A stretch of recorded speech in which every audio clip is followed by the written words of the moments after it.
dubartii dhiirri maal jibbaa? Wanni ni jibbu isa jalqabaa furdina akka malee wayimmoo dubartii bobaansii kun jalli gurraachaa dhiirri waan akkasii jaallatu dubartiirra. Dubartii bobaan jalli gurraachaa ka rifeensa naaddan ilaa rifeensa jechuun rifeensa mataa keessanii miti ijoollee shamarranii rifeensa mataa keessanii osoo hin taane rifeensi bakka kanatti hin ba'aa dubartii hin beektani bakka itti ba'u rifeensi kana biraa immoo yoo naaddanne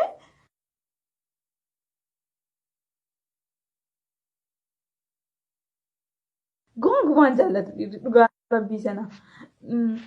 Yeroo tokko dhiirri osoo hin beekin fa'aa dubartii irraa adda ba'a. Osoo waan tokko rakkinni jiraatiin gizee tokko adda ba'u maalidha beektu? Qaama keessan dhiqachuu dhabuurra. Amma qaama keessan dhiqachuu dhabuurra. Isin akka qaamni itti ilaaltani gaafa namni isin himu. Jechuun ijoollee shamarraa keenya yoo namni waan akka qulqullinaa hime akka qaamni itti ilaaltu. Akka waan ati baalagee ati maalidha jettu garuu qaama keessan osoo dhiqattanii qaama keessan gaafa jedhu eessa akka ta'e hin beektan qaama keenya dana qofa miti. Namni tokko ijoolleen tokko ariifattee fa'aa namni waamee fa'aa jennaan shintibeetii yoo seentee mana fincaanii seentee yoo namni alaa waamaa jiraate akkuma fincaatteen osoo dhiqatiin fa'aa dheeffattee fiddi. Akka qaaniitti ilaalinaa isin gaafa namni waan akkasii isinitti himu. Mooti maal godhanii yoo ijoolleen musliimaa kan salaatan jiru kan guyyaa guyyaatti dhiqatan baay'een isaanii qulqullinaan eeggatu. Namni osoo guyyaa tokkotti osoo salaatiin fa'aa namni oolu bitaa namni ganamarraa dhiqatee ganamarraa shintibeetii seenee wayi mana fincaanii seenee dhiqatee sanumaan oolu aga galgalaatti jira.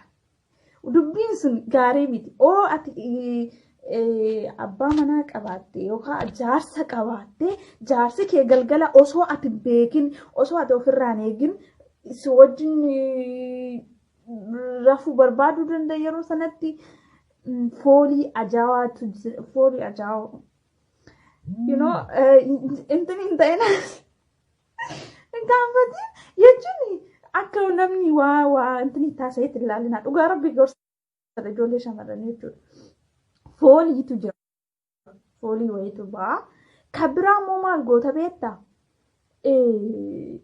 Yoo ariifattuu akkas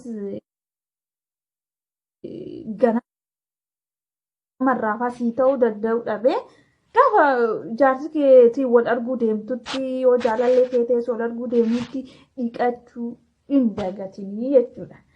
Kan biraa qulqullina gaafa jennu amma ijoolleen keenya ijoolleen shamarranii baay'een qulqullina gaafa jennu isaan maalitti eegani beektaa? Of eeggachuu jechuun maal fakkaatanii? Kuulii dibachuu wanna adda addaa dibachuu se'an miti. Yoo sana dhiistes homaa miti.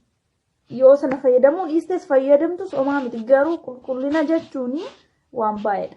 Ganama gaafa irra keetii kaatu qaama kan kee dhiqattee